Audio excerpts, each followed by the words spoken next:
Hello, hello, health coaches. It's Carmen here. Happy Wednesday, happy hump day. So I want to encourage you, first of all, to go back and watch my video from Monday, where I started a little bit of a series, and it was really my most vulnerable moment that I've ever gone live with some details about my own personal life that I felt would be helpful to let you guys know. There's so many things that happen to us while we're building these businesses that we cannot control. Many times things happen just out of the blue that we're not prepared for. Say hello to my little guy Roscoe back here who's sitting with me today. There's many times that these things happen that we feel, as I explained in the first video, talking about catching my husband there and the abilities that I experienced. Many times these things come out of the blue, and they hit us when we least expect it and can knock us flat on our asses. And when that happens, I talked, and again, go back and watch the video. I did talk about what it's like to feel unprepared and why it's important that we get prepared for anything that life hands us. And today I want to talk to you a little bit about what could be helpful and beneficial, not only to you, but for you to share with your clients when they're going through something that may be difficult, or you're having a hard time yourself going through something and you just can't seem to overcome or stop blaming yourself for it. So just a little bit of backstory on why the topic of this is 4 little words that everyone needs to hear every now and then. And those 4 words are, it's not your fault. So it's not your fault, okay? 4 words, it's not your fault. Now, if somebody, well, let me back up. When I found out, and when I found out about the affair that my husband was having, I automatically, of course, was angry. And you can go back and watch a little bit about that story. I was angry. I was hurt. More than anything, I think I was in shock, because I don't remember a lot of the events that happened after that, that same evening. But the next day, when reality hit and I was faced with all of the decisions and the things that I had to do that I talked about in that video, I had to find a way to get back to work. I had to find a way to protect myself financially. I had to start opening accounts. I had to take care of my kid. So many things that I had to do. But the one thing that kept sidetracking me from getting where I needed to be, even for a moment, was that I kept blaming myself for what he had done. I put it on my own shoulders because I thought, surely if I had been, maybe if I had been a better wife, if I had done this differently, if I had done that differently, what if I had found out sooner? Could I have stopped this from happening? So hi, Tracy. So I want to say this: if there had been one person during that time where I was so derailed from life that I couldn't focus on business, I couldn't focus on taking care of myself, I didn't know what steps to take. If someone had just grabbed me by the shoulders and looked at me and said, listen to me carefully, it's not your fault, and really explained to me how I could not control someone else's actions or what they said or anything at all. There's nothing I could have done to change the outcome of what had happened. I think that I would have been able to take a deep breath and handle things a lot differently. But I was all alone in the experience for the most part, unless I was calling friends who were amazingly supportive. And they did eventually, like, people would hear the story and then they would tell me, this is not your fault. This had nothing to do with you, nothing at all. But at a very, very, and again, this is just nothing but vulnerability coming at you here. It's very important that you guys understand that my goal in sharing this with you is so that you are able to fully understand that when you are helping other people and you're getting into their deepest parts of their lives, their health and their relationships, that you are able to see that vulnerability that they're sharing with you is really and truly a gift. And it's also something that connects us as human beings. So going back to those 4 words, it's not your fault. I think as a person, as a woman who was always trying to make sure, as I was, trying to create this business, trying to help other people, focused on the child, focused on the spouse, focused on the clients, focused on my coaches and everything else, it was easy for me to go back and look at myself and say, what if I had been more present here? What if I had done this differently? Would he still have done this, right? But then everybody kept saying, it's not your fault. It's not your fault. And I kept saying to myself, how am I making this my problem? How am I trying to blame myself for this? So the reason I'm sharing that story is because here's the thing that I'm seeing over and over again. Coaches are giving way too much accountability, or putting way too much accountability on themselves for the outcome of what's happening with their clients. So let me just give you an example. So let's just say client A comes to Tracy. Since Tracy's on, I can see her name. I see other people popping in and out, but I don't see other names on the screen. So let's say Tracy's a coach that a client comes to and says, you know, I need to lose weight.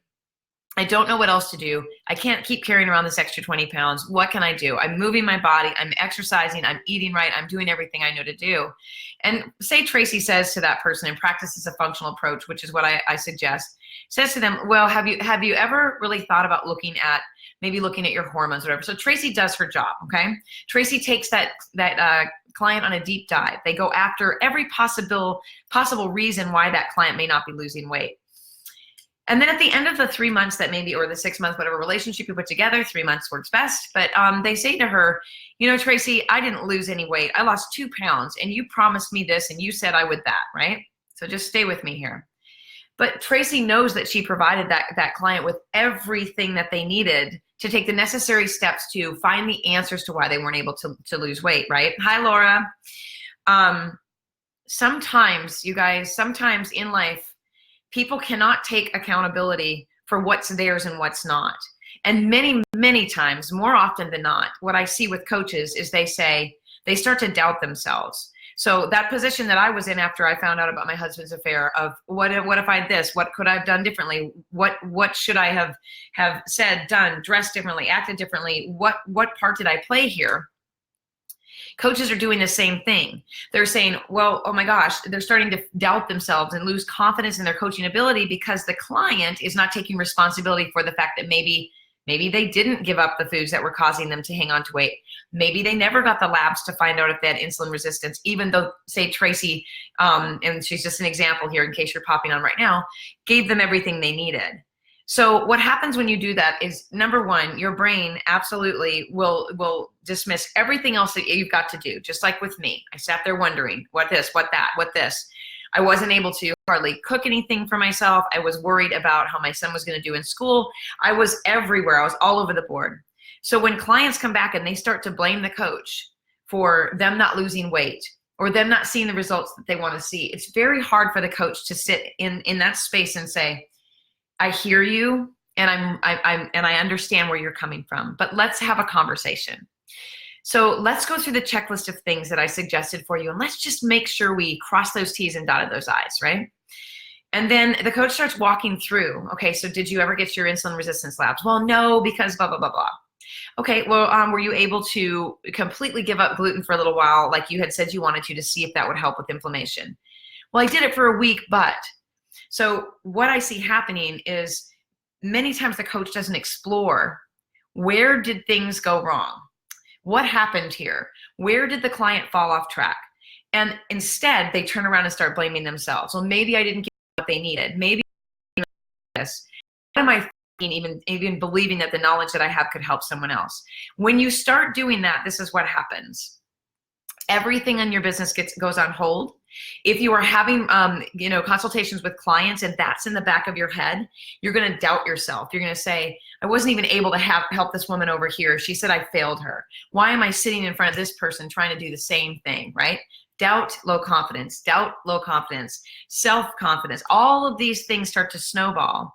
And the next thing you know, you've fallen off track with any of the other pieces of your business that you needed to do, like working on content or creation or maybe completing some tasks that you put in front of yourself, like website design or blogging or whatever. But when your mind is so consumed with something else, everything else goes or takes a back seat, okay? So what I want you to try to do as a health coach, I want you to stop taking responsibility for other people's decisions and other people's choices. Because here's what would happen today. If I was still blaming myself for what he did back in 2017, if I was sitting here going still today in this moment, what could I have done? Oh my gosh. You know, this is all my fault. I wouldn't be where I am with my life at all. I wouldn't be, happily relocated to a city where I'm already, I feel more at home. I wouldn't have a child who did very well in school and stayed all A's honor rolls despite what happened in his life. I wouldn't have the relationship and the friendships that I have right now that are so strong and people that I can lean on. But most of all, I wouldn't have taken my power back. And that's what I don't want coaches to be doing anymore. I don't want you guys to give your power to the client. I want you to keep the power for yourself and help them to be accountable to themselves, because we're not doing them any favors by going, oh, you know what, you're right, I should have this and I should have that. We need to start that dialogue back with them. If they aren't happy with something that you've delivered to them, or they're not thrilled with the results they got from working with you, have a conversation.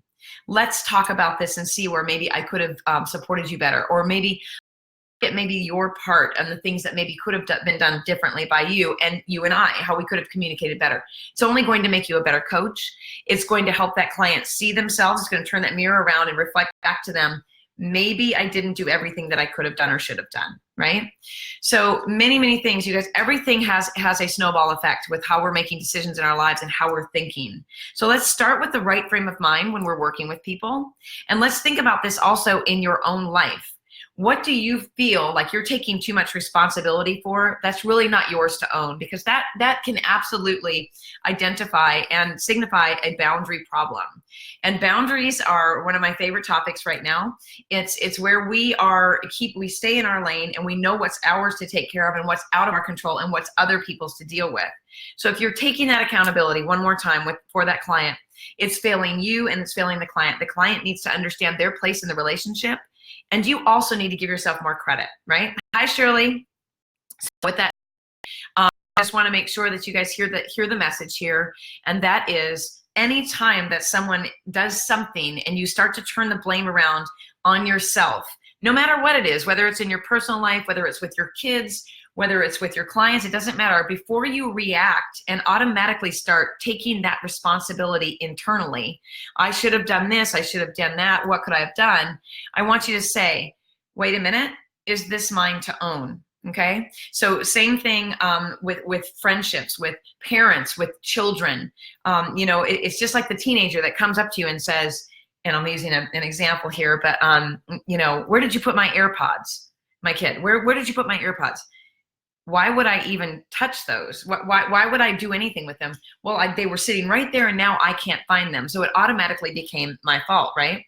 So I turned it back around and I said, so here's the thing. I don't have a need for touching your AirPods or using them. So I want you to think about this for just a minute. Before you start blaming somebody else for something they have done, maybe you misplaced them, maybe they fell off the table. I want you to hold that comment and find a way to retrace your steps. And then when you need support to find them, come and say, could you help me find those, please? That keeps the blame off of me and keeps the accountability on him to be more aware of what he's doing with his things. Same thing with clients. Like I just said, I walked through that example. If a client is unhappy with results, or they feel like they didn't get what they needed from you, have the conversation. And it's not going to be a super comfortable one, but it doesn't have to be uncomfortable either. So just make that conversation, make that time. I'd like to take 15 minutes. I know that our relationship ended after our 3-month contract expired, and you said you didn't get what you needed, but I really want to have a conversation with you and see if maybe we can uncover where things went wrong or where things happened. But don't automatically blame yourselves, you guys. Because I'll tell you this much right now, that no matter what I could have done in my marriage, no matter how I would have acted, no matter what I could have done, I could not control someone else's actions. I could not make that decision for that person to go out and be unfaithful or do things that could hurt me or my family. And you cannot control what your clients are going to do when they're not with you. You cannot control what they're going to do when they are with you, or you cannot control what they're telling you. You can't control any of that. Be responsible for your part and what you're doing in that relationship with that client, but help them to be accountable to themselves. That's part of coaching, is to turn around and show them, maybe there's a blind spot here. Maybe there's something here we can look at and we can help you to reach your goals. Okay, so with that said, I hope that everyone is having a great hump day, Wednesday. I don't know why I keep coughing on these things. I started coughing on my other one the other day when on the live, the wind blew and my allergies have been acting up. So forgive me, but time to sign off so I can get some water and make this stop. But please put in the comments below, you guys, if you are blaming yourself or taking too much responsibility, or I don't know, trying to worry about being perfect while you're having a coughing fit on a live video, tell me in the comments below. because I want to know that we are all human beings. We're all the same. We are all trying so hard to put too much responsibility on ourselves for other people's actions and other people's behaviors, and it's just not beneficial for any of us. So you're welcome, Shirley. Yes, it's for you. It's for anyone that has been in my position or any other position where we're trying to take other people's stuff on as our own, and we don't belong doing that. We're so much happier when we know which lane we belong in. So, all right, visit us at the Institute for Functional Health Coaching.com to learn more about the Institute and more about me. And then for this action step for you guys today, I want you to think about one relationship where you might be trying to take the blame for something that's not yours to take. One relationship on how can you change the dialogue, how can you do things differently, and how can you think differently about yourself. All right, Daisy's telling me time's up. Talk to you guys later. Have a good night.